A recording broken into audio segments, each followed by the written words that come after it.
everybody, and welcome back to the Arkham Files Season 3. I'm Dr. Henderson. I'm Dr. Boose. And today, we're going to get into the case file of one Man-Bat. Last week, we talked about Black Mask. The week before that was Hush. And now we're on to Man-Bat. What do you think about Man-Bat? The first time you remember seeing him?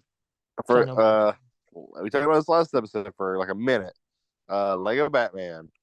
That seeing Man-Bat looked cool to me. I was like, you tell me this guy is, That was the fight at the zoo, right?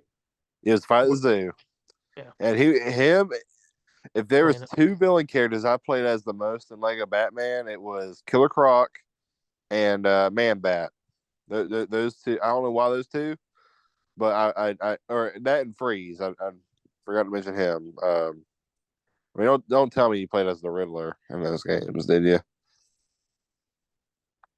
Okay, your silence answers the question. But Man-Bat, first one, I play, first introduction. Then he had I think he kind of went quiet there for a minute, but had I said a great comeback in Arkham Knight. Right, with his missions and that jump scare that I'd say got pretty decent popularity on YouTube. Everybody recording their reactions of that. Yeah, you just had one today, didn't you? Or when you were, I did. The second episode of Arkham Knight, Darren's playthrough. Go check that out if you have not. But I mean, I was, I like Man-Bat. Yeah. Okay. I similarly got introduced to him from Lego Batman. Yeah, that's really all. That's what I'm interested from. I think it's an interesting character. Kind of like takes your werewolf kind of like trope and changes it to match Batman. Instead of, I used to think it was funny how you have Batman and then you have Man-Bat, and would you ever get them confused? Not like confused as the character, but you never called like Batman like Man-Bat by like accident? No. Okay, well, I guess I'm not an idiot. I'm kidding. That's my dyslexia, I guess. I don't know. Do you know much about Man-Bat other than? I just know. So, only thing I know is it's what's the doctor's name? Kirk Langstrom. Is that right? Yeah. I just know. I know that origin. I know sometimes they do it where it's just like a creature. I don't know. Are there some versions where Man-Bat is just like a big bat? That's pretty much it. I think so. That's the really only ones I know. Gotcha. But okay. That's pretty much it. Not too familiar. I just know he's just a Man-Bat. Yeah, that's it. Okay, well, let's go ahead and get on to the case file of Man-Bat. Man-Bat, or Robert Kirk Langstrom, is a fictional character appearing in American comic books published by DC Comics. Introduced in Detective Comics number 400 in June of 1970 as an enemy of the superhero Batman, the character belongs to the collective of adversaries that make up his rogues gallery. Originally portrayed as a supervillain, later incarnations show the Man-Bat as a sympathetic villain or anti-hero. Okay. In the original version of the story, Kirk Langstrom was a zoologist who tried to give humans a bat acute sonar sense. He managed to develop an extract that could supposedly do this, but upon testing it on himself, he transformed into an anthropomorphic feral half-bat hybrid, lacking sapience and acting purely on instinct. Batman managed to reverse the effects, but Langstrom would return as the Man-Bat time and time again, albeit not necessarily as a villain, as Langstrom would sometimes retain enough sanity to use his powers for good. Several other characters have since appeared as similar Man-Bat creatures, including Langstrom's wife Francine and father Abraham. So, I mean, would you say essentially this is DC's Lizard? Like, yeah. Okay. I mean, that's how I always got from it. Sometimes was with that, because I knew the doctor, like, he wanted to do something. He wanted to enhance people's something. I always assumed it was the sonar with bats and all that. Yeah. Okay. Let's see. Since his debut at the end of the Silver Age of comic books, which is the best age of comic books, the Man-Bat has been featured in various media adaptations, including television series and video games. In 2017, the Man-Bat was ranked as IGN's 16th best Batman villain. Okay. Publication history. The character made his first appearance in Detective Comics number 400 and was created by Frank Robbins and Neil Adams in collaboration with editor Julius Schwartz. The Man-Bat was the star of his own eponymous series in 1975 to 76, which proved to be unpopular and was canceled after 2 issues. Huh, okay. Biography. Dr. Kirk Langstrom, a zoologist who specializes in chiropterology, I don't know something, develops an extract intended to give humans a bat's acute sonar sense and tests the formula on himself. The extract works, but it has a horrible side effect. It transforms into a monstrous human-bat hybrid creature. The side effect makes him so distraught that it temporarily affects his sanity. He goes on a mad rampage until Batman finds a way to reverse the effects. Later, Langstrom takes the concoction again, and the Man-Bat returns. He also coaxes his wife Francine Langstrom into drinking the serum, and she goes through the same transformation, becoming the She-Bat. Together, they terrorize Gotham City until Batman once again returns them to normal. On some occasions, Langstrom takes a serum and retains enough sanity to work for the forces of good. During one of these periods, he works with the detective Jason Bard. On another occasion, in Action Comics number 600, Jimmy Olsen inadvertently puts Superman into a cave occupied by the Man-Bat to protect him from kryptonite radiation that had reached Earth following the explosion of Krypton. The Man-Bat calms the maddened Superman and then summons Hawkman, who helps Superman overcome the radiation. Kirk and Francine have a daughter, Rebecca, Becky, and a son, Aaron. Because of the effects the serum has on Aaron's DNA, he is born with a deadly illness. Francine turns him to a young Man-Bat to save his life. This occurs in issue number 3 of the Man-Bat Volume 2 miniseries by Chuck Dixon. Okay. Infinite Crisis and Beyond. The Man-Bat is cited in Alexander Luthor Jr.'s Secret Society of Supervillains during the events of the 2005 to 2006 storyline Infinite Crisis. In the aftermath of that storyline, both Kirk and Francine are shown to be alive in the 2006 One Year Later story. Talia al Ghul binds and gags Francine and then threatens to poison her if Kirk does not give her the Man-Bat formula. After Langstrom gives her the formula, she releases Francine as promised. Talia utilizes the Man-Bat to turn some generic members of the League into Man-Bat commandos. In Gotham Underground, the Man-Bat is apprehended by the Suicide Squad. He is one of the villains seen in Salvation Run. Francine appears in Batman and the Outsiders, serving as the team's technical advisor, and her assistant, Salah Miandad, appears the blank OMAC drone known as REMAC. In issue number 10 of that series, Kirk appears seemingly healthy and also aiding Francine. In the 2008 series Final Crisis, the Man-Bat is turned into a Justifier and is shown attacking Switzerland's Checkmate headquarters. During the 2009 Battle for the Cowl story, following Batman's apparent death, Kirk is haunted by the nightmares of becoming the Man-Bat and killing his wife. When Francine disappears, he takes the serum and tries to follow her.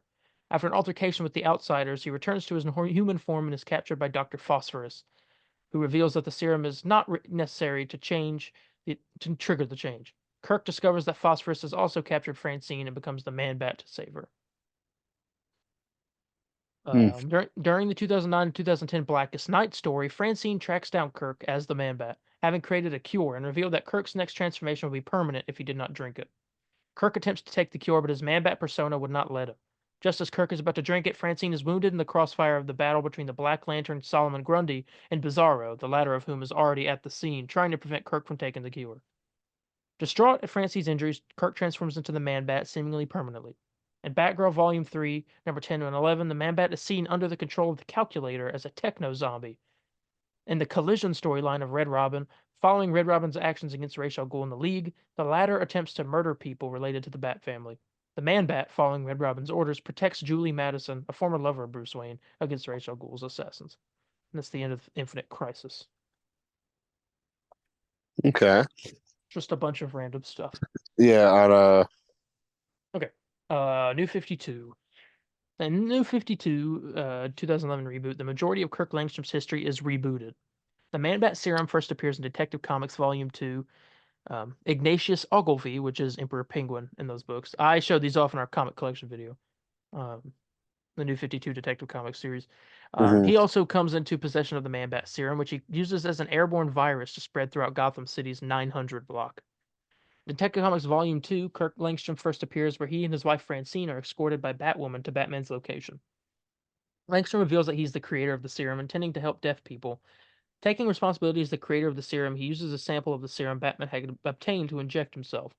This creates an antivirus, which also spreads through the air. Langstrom is turned into a Man-Bat, the last remaining Man-Bat, as his antivirus cures the remaining citizens of Gotham. It was later revealed that the Emperor Penguin was the one who released the virus. Emperor Penguin later made use of Langstrom's Man-Bat serum when he combined it with the venom drug and one of Poison Ivy's plant concoctions to empower himself.